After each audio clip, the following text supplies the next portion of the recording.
Bueno, buenos días amigos, estamos en vivo de nuevo por hora 60 en este programa que titulamos Puentes de Papel, donde tratamos de dar un panorama o de hablar de ciertos autores, de ciertos libros, movimientos que atañen a lo que es la poesía contemporánea algunas veces, otras veces lo que es ya la poesía un poco más clásica, si se puede decir, o a veces la relación de esta con lo contemporáneo, con lo que se está haciendo, con los terrenos que ha dejado para poder de alguna manera explotar hoy en día.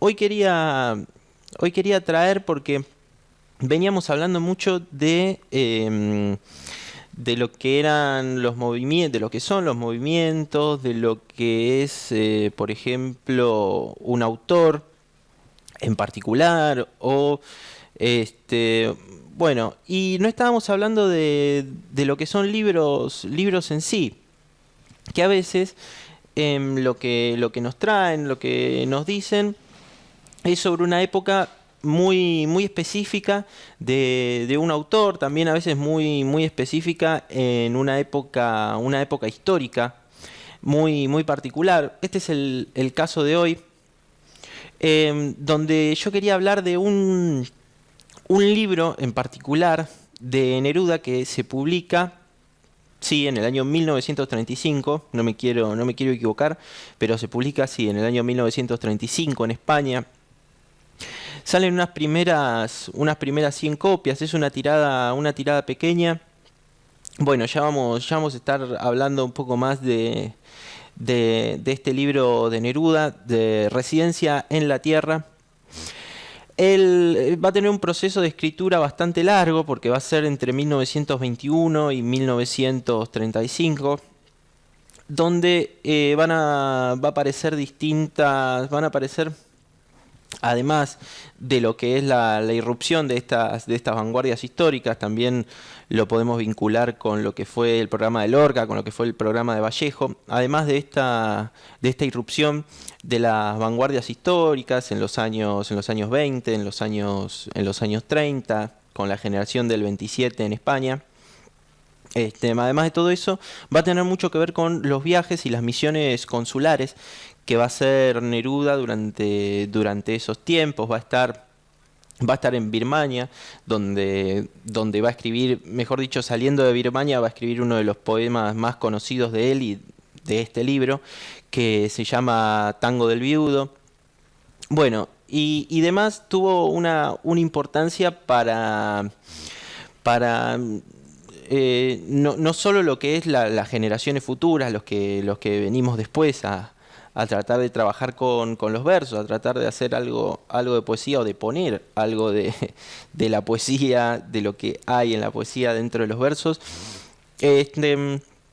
También, si no, va a tener mucha relación con lo que todo es esa vanguardia de los años 20, con la generación del 27. Va a haber, es cuando su primera esposa, Delia Alcarril, lo presenta a esa generación del 27, entonces empieza a estar muy influido por Rafael Alberti, empieza a estar influido por Lorca. Él tiene una amistad muy grande con Lorca en ese momento. También por Vicente Alexandre, sobre todo de los primeros libros de Alexandre, que son los más surrealistas, los más vanguardistas, que son Espadas como labios, La destrucción o el amor. Los libros iniciales de Alexandre.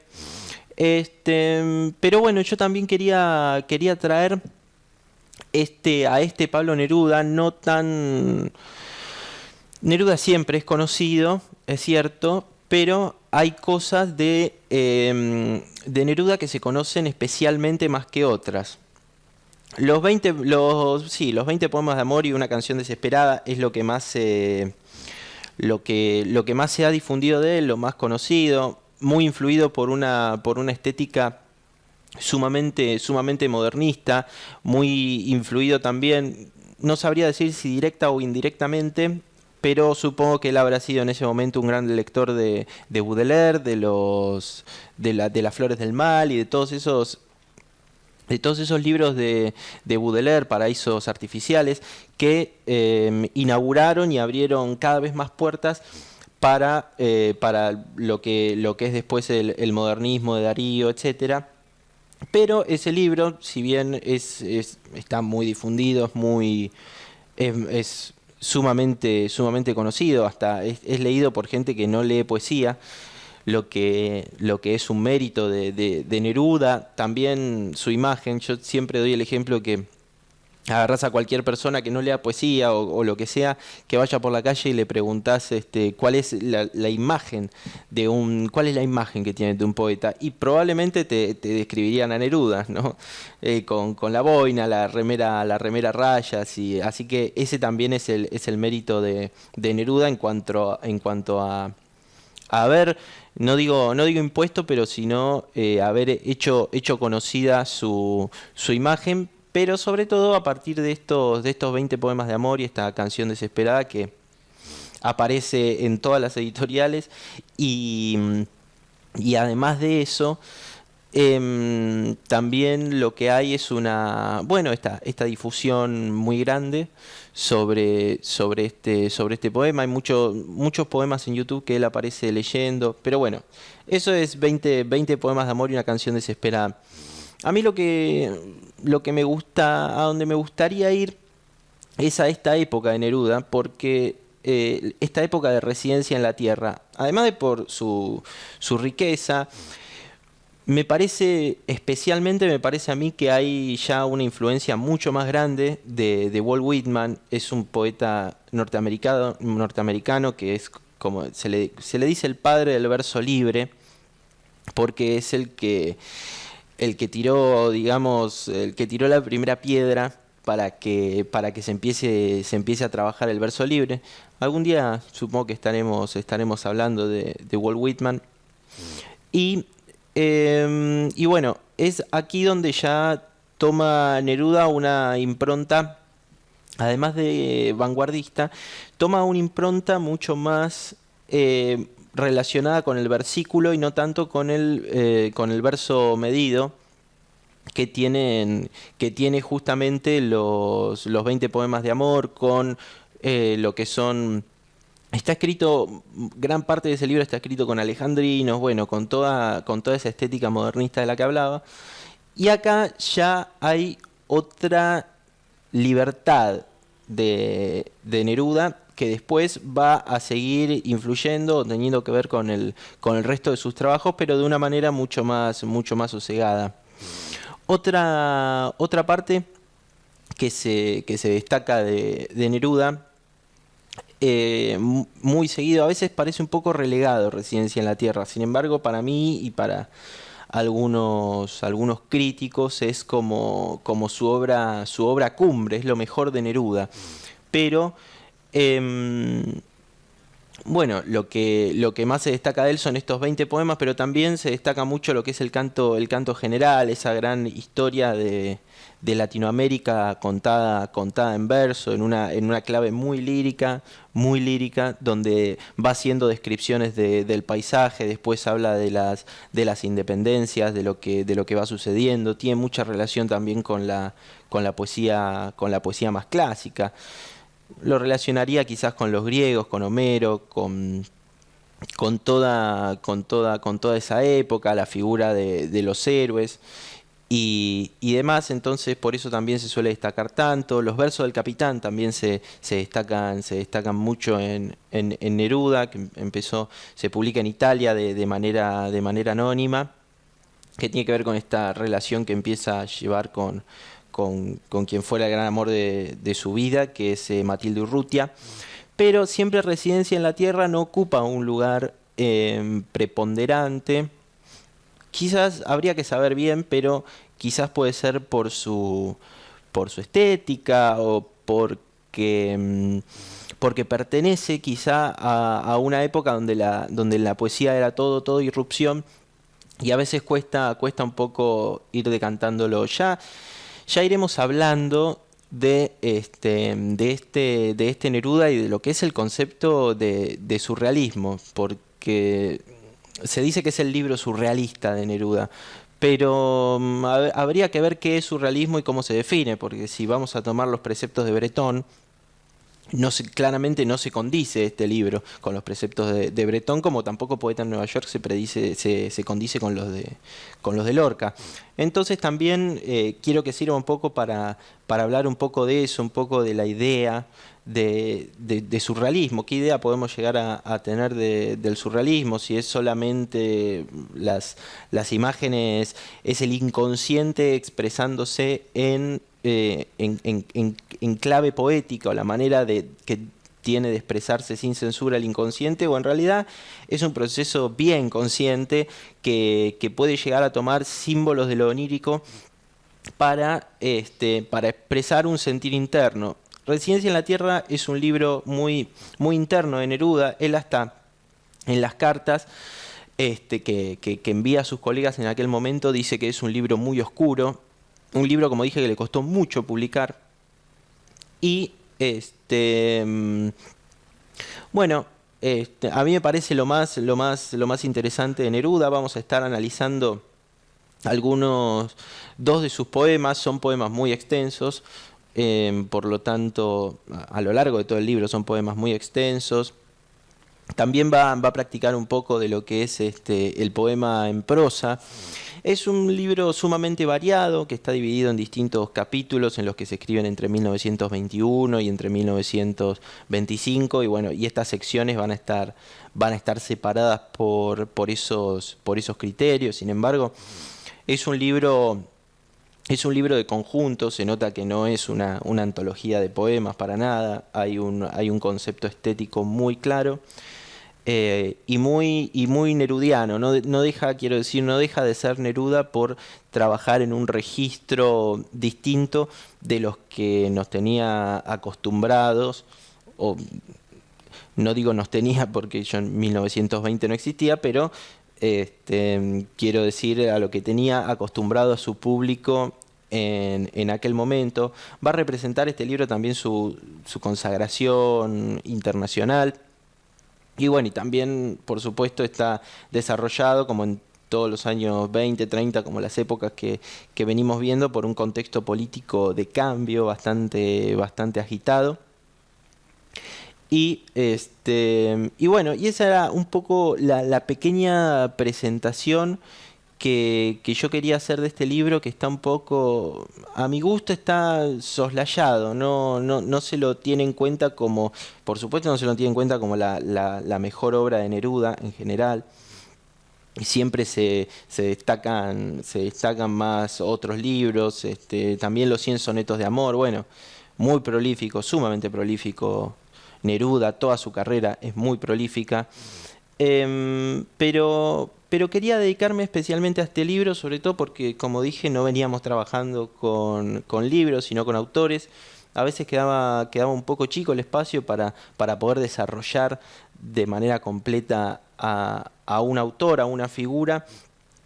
Y me pareció que este libro tiene esas claves interesantes, que además nos puede abrir las puertas para empezar a analizar o empezar a pensar la poesía de esa época y de estos años en perspectiva con este libro, sobre todo lo que es la poesía latinoamericana, que es la que más va a tomar de este libro, no porque tenga paisajes en particular, ¿no? Sino porque era un autor latinoamericano haciendo vanguardia en la época de los vanguardistas, aunque eso ya estaba en algunos, por ejemplo en Vallejo. Es el que más se destaca. Hasta tiene un dejo muy, muy español este libro, muy de... Sí, muy de península ibérica, de generación del 37, mucha influencia de Lorca. Tal es así que va a tener una oda dedicada a Federico García Lorca, que es un poema muy, muy conocido de Neruda. Y una cosa que se me ocurrió es, como siempre trato de no hablar siempre yo, sino de poner algunos videos, algunas imágenes que se relacionen con lo que estamos tratando. Y encontré, había 2 o 3 videitos en YouTube que me parecían muy interesantes porque eran de la Universidad Pompeu Fabra de Barcelona, que están en YouTube, son de acceso público. Y me parecía interesante ponerlo porque hace un desarrollo no tan teórico, pero tampoco tan libre de lo que es este libro de Pablo Neruda. Entonces, también me parece que estaba bueno tener una pequeña perspectiva de lo que podía llegar a decirse o opinar no encontré el nombre de la profesora que da esta pequeña clase o charla. Supongo que por el formato ustedes van a ver son videos hechos para difusión, así que bueno, tampoco su punto fuerte estará en difundir, supongo yo, no lo sé.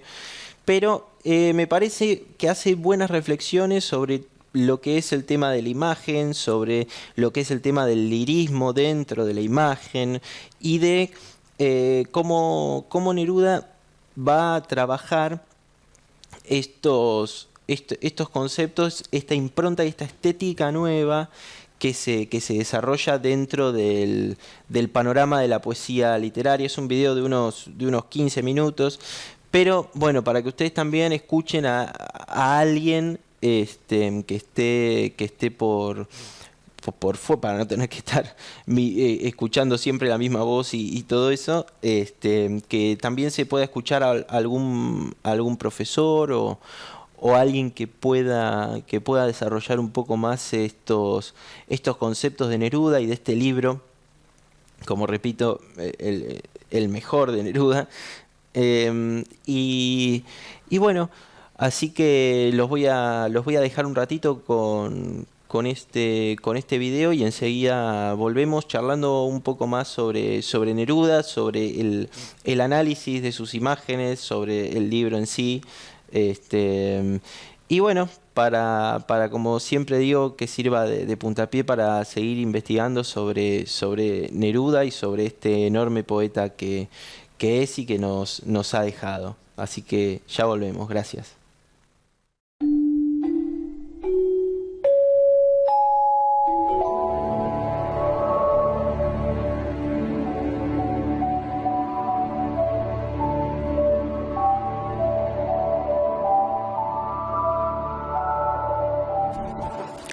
La imagen en la lírica moderna, como vimos en la pasada sesión, suele tener por objeto representar impresiones sensitivas o bien realidades que no se corresponden, o no por completo, con nuestro mundo circundante.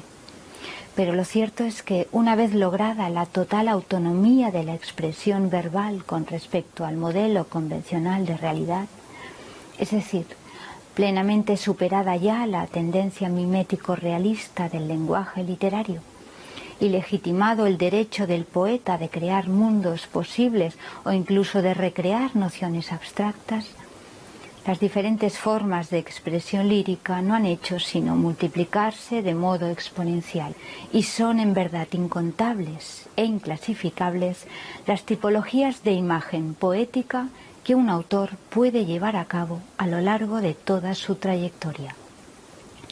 Pero si bien la imagen no tiene ya que rendirle cuentas al mundo sensible, nada le impide a un poeta sumirse precisamente en él para crearlas, adentrarse en este lugar en el que vivimos y morimos y que, en verdad, tanto aún nos asombra y desconcierta.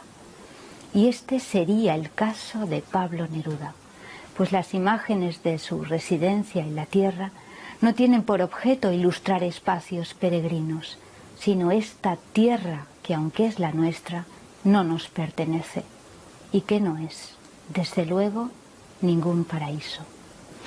Las imágenes de Neruda, y pese a reflejar nuestra realidad, no serán propiamente descriptivas, no nos remitirán a ese espacio que tan depurada y ordenadamente designa el lenguaje convencional, sino al que ve y siente el poeta a través de su desolación.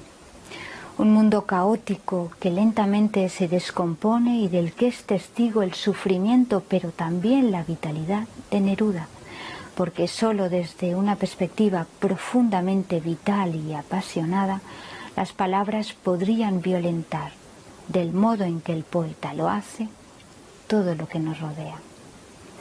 El ciclo de Residencia en la Tierra, por tanto, sin ser una obra realista, no escamotea nada de lo real, y especialmente de sus aspectos menos afables, pues campean entre cuchillos, sábanas y hormigas el fracaso, la frustración, la soledad o la pulsión sexual insatisfecha, como en el ácido texto Caballero solo, donde, burlándose de la soledad sexual ajena, Neruda no hace sino exhibir descarnadamente la suya. Y de ahí que el poema concluya con esas imágenes encadenadas que nos refieren a esa especie de espesura jadeante en la que se mezclan desde partes del cuerpo y elementos vegetales hasta zapatos, objetos que se advierten sórdidos en esa marabunta de seres amantes que se acumulan como desechos, pues como afirma el poeta, le rodea este gran bosque respiratorio y enredado, con grandes flores como bocas y dentaduras y negras raíces en forma de uñas y zapatos. En su época, los poemas de Residencia sorprendieron por su insólita franqueza, pero no porque las imágenes sean veristas, como hemos comprobado, sino por la verdad de la crudeza que desprenden.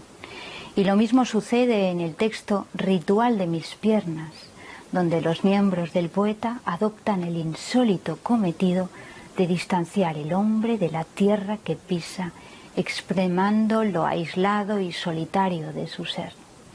Y sobre todo en el poema titulado Agua sexual, donde el agua turbia de la memoria y el subconsciente, que rueda por los versos a goterones de mermelada y sangre, le permite al poeta analizar su propia sexualidad.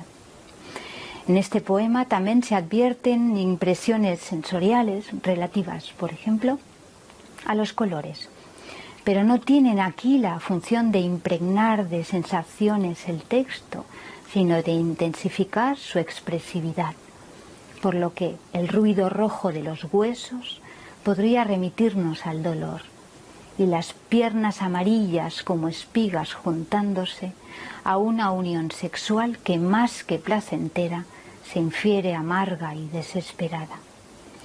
El tono que rige el imaginario de Neruda, pues, es el de una expresividad expresionista, y aunque se incluyan matices sensoriales, estarán siempre supeditados al desgarro de la expresión. Y es que, como apuntó Amado Alonso, si bien en los textos de Residencia parece que impera la desintegración de la realidad, si el poeta apenas esboza o deja en caótica materia, sin construirlas cabalmente, formas de comprobables objetos y de su conducta, lo que en verdad construye y conforma cualitativamente es su sentimiento. Pero no un sentimiento solo vivido y sufrido, sino también el que el poeta intuye, aquel que, como decía Alonso, es contemplado y elevado creadoramente a forma. Y por esta razón, las imágenes que pueblan los versos de Neruda constituyen trozos, retazos e incluso añicos de una realidad que desborda a veces los textos a modo de enumeraciones caóticas que no obedecen a otro orden que al del desamparo, pues irán a mezclarse desde los utensilios más triviales hasta los recuerdos y gestos más íntimos. En el poema inicial de la obra, en Galope muerto, un título de resonancias apocalípticas, empieza ya a desplazarse esa especie de lengua de lava, de vida y de materia que irá engulléndolo todo sin discriminación alguna.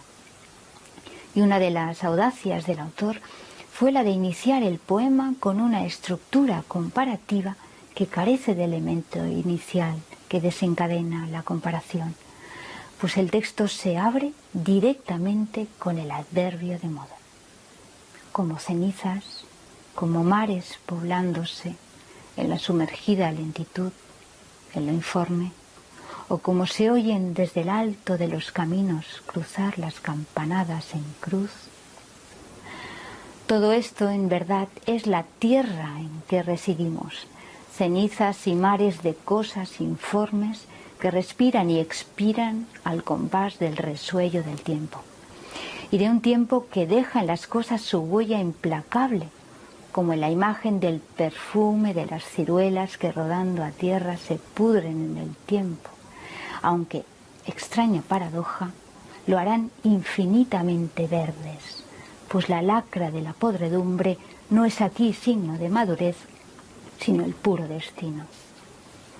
En Residencia en la Tierra, la ruina y el deterioro de los objetos le sirven a Neruda para proyectar la precariedad del individuo. Y por supuesto, los objetos y enseres más anodinos son también el idóneo espejo en el que el poeta traza su agrio autorretrato. Como en el caso del poema Caballo de los Sueños, donde el sujeto se define entre los papeles y las cláusulas infinitamente tristes de una apabullante rutina, mientras dirige sus anhelos hacia un lugar utópico y extraño con vegetaciones vesperales y plantas de legumbre confusa, pues junto con los utensilios, como vemos, proliferan elementos de la naturaleza y se mencionan con frecuencia procesos orgánicos cuyas transformaciones contrastan con la corrosión de la materia. Y otro de los textos de autoanálisis es el titulado Arte Poética, donde el sujeto se asimila a una campana ronca y al olor de una casa con huéspedes ebrios, aunque también aquí y desde la profunda soledad que van horadando las palabras del poeta, emergen unos versos de tintes proféticos como en Caballo de los Sueños. Esa especie de furor que anima la obra de Neruda y que lo convierte en el aedo de una antiépica cotidiana. No obstante, no era para él tarea fácil dar voz a esta fuerza creadora que sentía en su interior. Y disponemos de testimonios que dan cuenta del sufrimiento del autor ante su dificultad de escribir. Así se lo contaba él mismo a Héctor Eandi durante la correspondencia que mantuvieron mientras Neruda componía Residencia en la Tierra. A veces, decía el poeta, por largo tiempo estoy así tan vacío, sin poder expresar nada ni verificar nada en mi interior. Y una violenta disposición poética que no deja de existir en mí me va dando cada vez una vía más inaccesible, de modo que gran parte de mi labor se cumple con sufrimiento. Mis libros son ese hacinamiento de ansiedades sin salida. Pero de esa dificultad y de sentir la experiencia de la destrucción y de la muerte, Neruda lograba extraer lo que llamó la materia noble con la que elaboraba sus versos, aunque evidentemente las imágenes surgidas de sus sentimientos no podían sino corresponder a la irracionalidad propia de las emociones. Como ya explicamos a propósito de la imagen poética moderna, esta no tendría ya por qué implicar la lógica deductiva, por cuanto no habría contenido alguno al que dar coherencia. Pero la irracionalidad de las visiones nerudianas no debería confundirse con la arbitrariedad, porque el mismo sufrimiento con que las conformaba les confería su particular sentido. De cualquier modo, no cabría entender los vocablos de Residencia en su recta traducción designativa, sino por su emotividad y connotaciones. Asimismo, uno de los procedimientos que le permitía a Neruda ir ensartando imágenes muy distintas, pero como si reverberasen coherentemente, como si resultasen cual causa-consecuencia, era la peculiar estructura rítmica que disponía en sus textos, pues a partir de patrones anafóricos y de repeticiones de secuencias verbales con variaciones de diversa consideración, aunque también por la concurrencia de términos de un campo semántico prefijado, su discurso iba modulándose en forma de meandros y los contenidos se cohesionaban por más hilarantes que fuesen.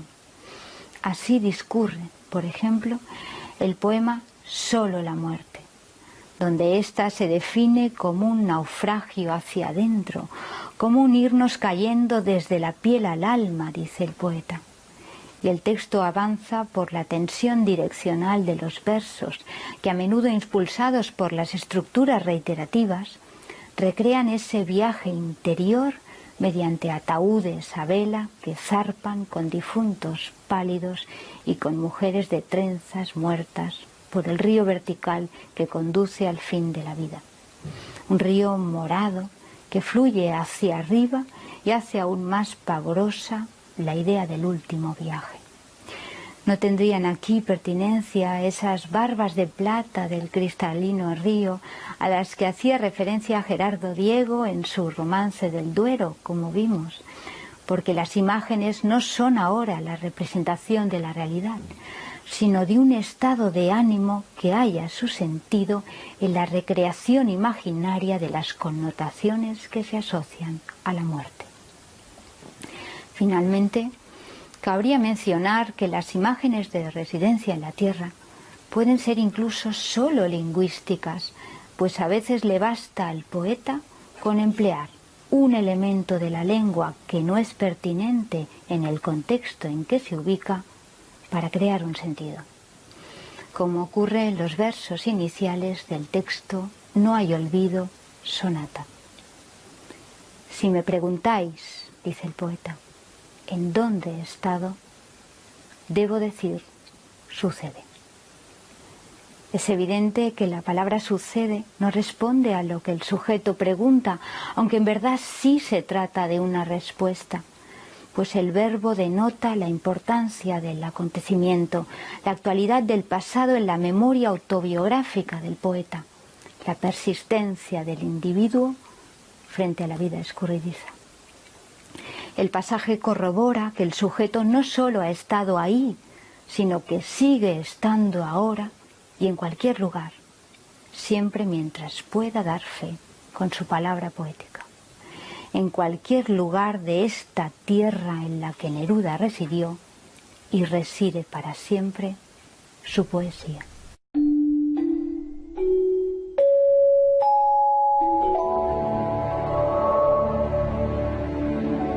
Volvemos de nuevo. Estábamos viendo un video donde se analiza, donde se piensa un poco desde este ambiente académico, para darle un poco de contexto al libro, de contenido a lo que vamos a seguir hablando, y de dos poemas que vamos a analizar. No me parece que sean quizá los mejores de este libro, pero sí me parece que de alguna forma son los más estéticamente representativos de lo que se va desarrollando dentro de este libro de Pablo Neruda. Quería hacer algunas reflexiones antes de empezar con la lectura de estos poemas. Primero, que se habla de, como decía antes, de un libro oscuro, muy oscuro de Neruda, pero también se lo menciona como la época surrealista de Neruda. Si uno lee, desde mi punto de vista, si uno lee el manifiesto surrealista de André Breton, aquel poeta francés, y uno después lee este libro de Neruda, no sé si coincide. Me parece a mí que no coincide absolutamente para nada. Breton pareciera que en aquella vanguardia francesa fue el que primero tiró la idea de trabajar con las imágenes del inconsciente, una época también del psicoanálisis con mucho con mucho auge, donde todavía era el psicoanálisis era un territorio muy, muy experimental, una idea novedosa que después se va a ir asentando. Me parece que lo que utiliza Neruda, Lorca, en estas épocas, toda la generación del 27, más que le dan un concepto estético o un marco sobre el cual trabajar este surrealismo. Yo lo llamaría como la decantación del surrealismo. ¿Por qué? Porque ahora ya lo vamos a estar leyendo, pero si leemos a Neruda, a los poetas que nombré, a Octavio Paz se lo tilda capaz de surrealista, quizás algunas cosas de otro poeta chileno que se llama Gonzalo Rojas, acá a Oliverio Girondo también se le ha dado un mote como de surrealista. Sin embargo, en ellos no hay nada de lo que es la escritura automática. Uno se da cuenta que no hay escritura automática, sino que son libros corregidos y corregidos y corregidos hasta el hartazgo. Y cómo uno podría corregir el inconsciente, ¿no? Bajo los conceptos de Bretón es imposible. Me acuerdo que hay una anécdota, o tenían una costumbre los surrealistas, de que cuando se dormían, ¿no? O se iban a dormir, colgaban un cartel arriba de la cama que decía poeta trabajando, ¿no? Eran épocas de una expansión en todos los sentidos, quiero decir. El arte también necesitaba estar acorde a esos nuevos tiempos. Ya en la época del clasicismo previo a la Primera Guerra Mundial, el arte era como un parásito de esa sociedad, o sea, completamente estancada en relación a los nuevos avances. Recordemos también los avances tecnológicos y bueno, toda esa parte que ya alguna vez he hablado de esta época. Pero por eso, me parece que lo que se toma de ese primer surrealismo inicial de vanguardia son esta fuerza de la imagen, esta fuerza de recurrir a elementos del inconsciente, pero para expresar una sensación muy clara. Muchas veces me parece a mí que la cantidad de sensaciones que experimenta a lo largo de su vida el ser humano, solo muy poquitas tienen nombre, ¿no? La tristeza, la felicidad, la misericordia, la piedad, lo que sea, pero hay diversas situaciones, todo el tiempo se dan situaciones y uno vive en contacto con esas sensaciones de uno mismo, por lo que le viene de afuera o por lo que sale de adentro, por el contacto del adentro con el afuera, que la gran mayoría no tienen nombre. Entonces es lógico que el poeta tenga que recurrir a un mundo suyo, porque él mismo es un mundo, porque la persona misma es un mundo. Entonces para expresar esa riqueza necesita de otros elementos.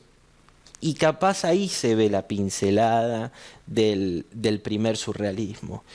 Pero decir ya que este libro de Neruda es surrealista, o que es el libro surrealista de Neruda, primero que Residencia en la Tierra y los conceptos de Residencia en la Tierra se van a seguir repitiendo dentro de la poesía de Neruda, no con la ebullición que se dieron en ese momento, pero sí con ciertos criterios que van a aparecer luego en sus obras.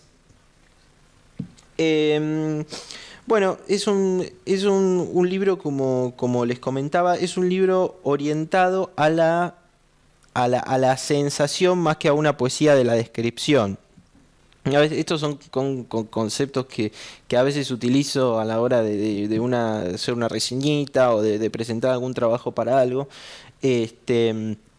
Como que esta poesía de la sensación se enfrenta a la poesía de la descripción.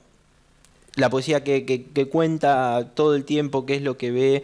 Sino acá encuentro en Neruda, en esta época de Neruda, en toda su obra también, una poesía que trabaja con la sensación plástica de la imagen, ¿no? A qué me puede hacer acordar, a qué ponerle nombre a esas cosas que viven en uno o que surgen de uno y que no y que no tienen y que el idioma no les ha dado un nombre y que a veces se necesita más de una palabra para expresar o para decir o para intentar decir. Muchas veces es muy difícil llegar. Sin embargo, Neruda tiene, bueno, ya vamos a ir viendo cómo, desde mi punto de vista, como siempre, porque es es el único que tengo, pero vamos a ir viendo cómo va pensando Neruda y cómo va a trabajando con cómo va a ir trabajando con estas imágenes.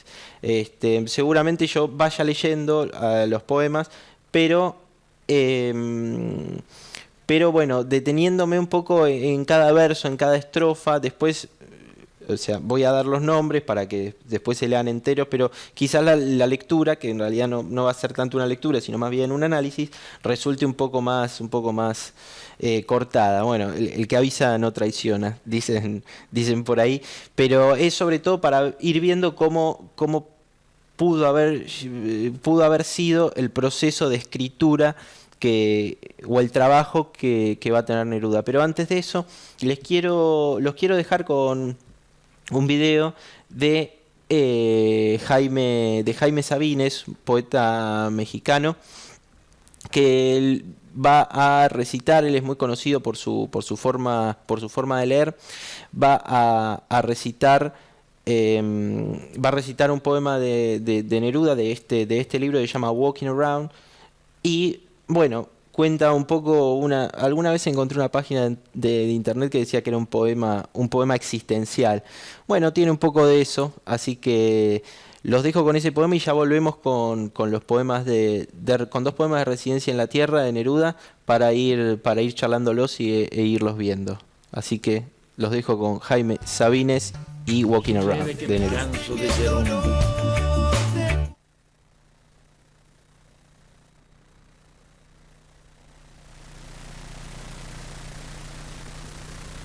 Walking around. Sucede que me canso de ser hombre. Sucede que entro en las sastrerías y en los cines, marchito, impenetrable, como un cisne de fieltro navegando en un agua de origen y ceniza. El olor de las peluquerías me hace llorar a gritos. Solo quiero un descanso de piedras o de lana. Solo quiero no ver establecimientos, ni jardines, ni mercaderías, ni anteojos, ni ascensores. Sucede que me canso de mis pies y mis uñas, y mi pelo y mi sombra. Sucede que me canso de ser hombre. Sin embargo, sería delicioso asustar a un notario con un lirio cortado o dar muerte a una monja con un golpe de oreja. Sería bello ir por las calles con un cuchillo verde y dando gritos hasta morir de frío. No quiero seguir siendo raíz en las tinieblas, vacilante extendido, tiritando de sueño, hacia abajo, en las tripas mojadas de la tierra, absorbiendo y pensando, comiendo cada día. No quiero para mí tantas desgracias. No quiero continuar de raíz y de tumba, de subterráneo solo, de bodega con muertos, aterido, muriéndome de pena. Por eso el día lunes arde como el petróleo cuando me ve llegar con mi cara de cárcel y aúlla en su transcurso como una rueda herida y da pasos de sangre caliente hacia la noche. Y me empuja a ciertos rincones, a ciertas casas húmedas, a hospitales donde los huesos salen por la ventana, a ciertas zapaterías con olor a vinagre, a calles espantosas como grietas. Hay pájaros de color de azufre y horribles intestinos colgando de las puertas de las casas que odio. Hay dentaduras olvidadas en una cafetera. Hay espejos que debieran haber llorado de vergüenza y espanto. Hay paraguas en todas partes y venenos y ombligos. Yo paseo con calma, con ojos, con zapatos, con furia, con olvido. Paso cruzo oficinas y tiendas de ortopedia y patios donde hay ropas colgadas de un alambre, calzoncillos, toallas y camisas que lloran lentas lágrimas sucias.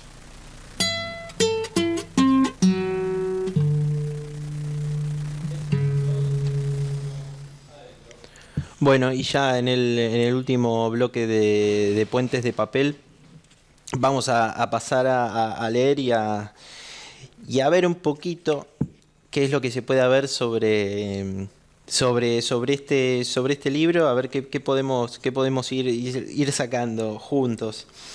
Este es el poema que inicia con la segunda parte de Residencia en la Tierra, que son los poemas que están escritos de 1931 a 1935. Y empieza esta primera parte con un poema que se llama El día sobresale. Y dice: de lo sonoro salen números moribundos y cifras de estiércol, rayos humedecidos y relámpagos sucios. De lo sonoro creciendo, cuando la noche sale sola, como reciente viuda, como paloma o amapola o beso, y sus maravillosas estrellas se dilatan. Acá ya empieza a aparecer, ¿no?, los elementos, la relación que tiene, o sea, lo moribundo, los números moribundos, las cifras con estiércol, los relámpagos sucios, la reciente viuda. Hay una sensación claramente oscurecida que está manejando, y cuando dice el título ya nos sugiere, ¿no? Un día sobresale, es algo que empieza a suceder, es algo que esa angustia, si se puede decir, esa angustia de cuando se levanta, de cuando se encuentra con ese día, y como una especie de visión más angustiante de lo que tiene que ver con el salir del mundo, ¿no? Y sigue diciendo: en lo sonoro la luz se verifica, las vocales se inundan, el llanto cae a pétalos. Seguimos con este tipo de imágenes. Un viento de sonido como una ola retumba y brilla, y peces de frío y elástico la habitan. Peces en el sonido. Toma una imagen de los versos anteriores, va a tomar toma esa imagen de los peces para continuar. Esto es un recurso muy usado con Neruda en este libro. Empieza desde una primera idea, desde una primera línea, y después va edificando el resto del poema a partir de un concepto que ya deslizó antes, o de una imagen más que de un concepto. Y sigue diciendo: peces en el sonido, lentos, agudos, húmedos, arqueadas masas de oro con gotas en la cola, tiburones de escama, va enlazando, ¿no es cierto? Tiburones de escama y espuma temblorosa, salmones azulados de congelados ojos. Herramientas que caen, carreras de legumbres, rumores de racimos aplastados, violines llenos de agua, detonaciones frescas, motores sumergidos y polvorienta sombra, fábricas, besos, botellas palpitantes, gargantas. ¿Acaso una enumeración? También hay, me permito decir por influencia de Whitman, hay un uso muy grande de la enumeración, pero con un costado más bien lírico de la enumeración. Whitman enumera siempre para afuera, habla de los ríos, los países, el mundo, las religiones. En cambio, él utiliza estas distintas imágenes para describir esa contemplación del salir al día, desde un lugar más imaginativo que el decir me levanté y estoy triste, o es un mal día, o lo que sea, ¿no? Es la estrategia que usa Neruda. Y sigue diciendo: olas del mar, que ya la cosa marina es muy característica de Neruda, ya sea para tratar el amor, ya sea para tratar este tipo de angustias, para tratar la muerte. Es muy característico de Neruda el mar como una metáfora múltiple o ambigua que va adaptando a los distintos poemas. Olas del mar, derrumbes, uñas, pasos del mar, arrolladas corrientes de animales deshechos, pitazos en la niebla ronca, deciden los sonidos de la dulce aurora, despertando en el mar abandonado. A lo sonoro el alma rueda, ya deja del mirar para afuera o de describir esa sensación interna del mirar para afuera y se vuelve más para adentro y empieza diciendo: a lo sonoro el alma rueda, cayendo desde sueños, rodeada aún por sus palomas negras, todavía forrada por sus trapos de ausencia, lo que es el sueño previo a levantarse. A lo sonoro el alma acude y sus bodas veloces celebra y precipita. Cáscaras del silencio, de azul turbio, como frascos de oscuras farmacias clausuradas. Es increíble con qué genialidad Neruda mete una imagen tan cotidiana dentro de un contexto metafórico sin que suene forzado. Esa soltura de Neruda, esa soltura de versículo, también aparece con lo que es la influencia, precisamente, con lo que es esta gran influencia de Walt Whitman.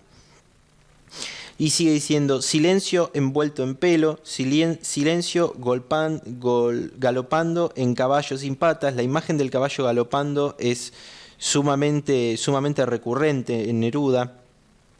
Y máquinas dormidas, y velas sin atmósfera, y trenes de jazmín desalentado y cera. Quiero decir, siguen repitiendo este tipo de imágenes, lo desalentado, lo caído, los pasos que da el mar, los animales deshechos. Es como todo una gran excusa, ¿no? Es el paisaje interno del poeta materializándolo en esta forma de imágenes, en esta presentación que hace dentro de este poema y dentro de este libro, ¿no? Es su visión del mundo, ¿no? Y entonces para eso tiene que recurrir a todas estas cosas que vamos viendo. Y trenes de jazmín desalentado y cera, y agobiados buques llenos de sombras y sombreros. Desde el silencio sube el alma, retoma el elemento que parecía abandonado, con rosas instantáneas, y en la mañana del día se desploma y se ahoga de bruces en la luz que suena. Zapatos bruscos, bestias, utensilios. Acá hay una gran descripción de la cotidianidad y una descripción muy patente y muy precisa, se puede decir. Zapatos bruscos, bestias, utensilios, olas de gallos duros derramándose, relojes trabajando como estómagos secos, ruedas desenrollándose en rieles abatidos y water closets blancos despertando, con ojos de madera, como palomas tuertas, y sus gargantas anegadas suenan de pronto como cataratas. Cuando dice, fijamos que repite hasta con la misma sonoridad, palomas tuertas y palomas negras, dice antes, fijamos que hasta lo repite con la misma sonoridad Neruda. Es un tipo que en este libro no le tiene miedo a la repetición de palabras para nada, porque es una acentuación de esa emoción que está viviendo. El yo poético en este caso. Y dice: ved cómo se levantan los párpados del moho y se desencadena la cerradura roja, y la guirnalda desarrolla sus asuntos, cosas que crecen, los puentes aplastados por los grandes tranvías rechinan como camas con amores. La noche ha abierto sus puertas de piano, como un caballo el día corre en sus tribunales. De lo sonoro sale el día, de aumento y grado, y también de violetas cortadas y cortinas, de extensiones, de sombras recién huyendo, y gotas que del corazón del cielo caen como sangre celeste. ¿No es cierto? Es increíble cómo se ve muy patente la manera de recurrir de Neruda a este universo tan propio, pero tan vinculado con la época en que se desarrolla, sin por eso dejar afuera este sentimiento lírico, ¿no? El día naciendo y cómo el alma lucha siempre contra ese nuevo día, contra ese sí mismo, y cómo de una situación tan cotidiana como puede ser levantarse, es algo que me imagino que que es lo que hace el hablante lírico, que se levanta, mira por la ventana y encuentra el mar y encuentra el día, los párpados del moho. Hay mucha imagen de humedecimiento, mucha imagen mojada, los peces, ¿no es cierto? Como los pétalos de llanto, dice en algún momento, ¿no? Como esa angustia acumulada del ser que tiene que enfrentarse de nuevo a sí mismo y también de nuevo a este nuevo día y a estas sombras que caen, el cielo con sangre celeste, como podría ser, de alguna forma podría ser una lluvia, pero al mismo tiempo también el cielo puede ser una sensación interna del poeta, ¿no es cierto? Esto es lo entretenido de este libro, el poder ir interpretando y como dije antes, las puertas que deja abiertas para el quehacer que viene de la poesía, pero también para el lector que busca encararlo solo y encontrarse con un cosmos imaginativo que maneja Neruda a lo largo de este libro, con una precisión muy particular. Cada palabra que está en este libro, a pesar del versículo, a pesar del largo aliento con que escribe, se ve que cada palabra tiene una precisión y es irreemplazable en el contexto en el que está dicha. Algo muy difícil de hacer dentro de un estilo así o de un código de escritura de estas características. Bueno, si no me equivoco, ya se me está pasando el tiempo. Quería analizar algún poemita más, pero bueno, tampoco quiero pasarme tanto de tiempo. Quería dar una pequeña visión, un pequeño, sí, una introducción o unas pequeñas, no diría pautas de lectura, pero sí la posibilidad de poder analizar, de poder comentar lo que es este libro tan importante de Neruda, que siempre a veces me parece que está relegado, pero que no se le da la importancia y la fuerza que me parece a mí que tiene que tener para lo que significó en ese momento y lo que significa hoy mismo, ¿no? Esto de abrir posibilidades a una lírica que trascienden los conceptos del surrealismo, del inconsciente, para apropiarse de esos elementos inconscientes y dar una manifestación propia, lírica, y de alguna manera desordenada, pero en un control muy estricto de la orientación a lo que se quiere decir, hacia dónde se va. Así que bueno, esto fue Puente de Papel. Estuvimos charlando de Pablo Neruda y de su residencia en la Tierra, por Hora 60, los miércoles de 2:30 a 3:30, de 14:30 a 15:30. Y los esperamos la próxima vez con alguna emisión distinta para seguir charlando de estos asuntos a los que la poesía nos trae y nos lleva de la oreja. Un abrazo grande.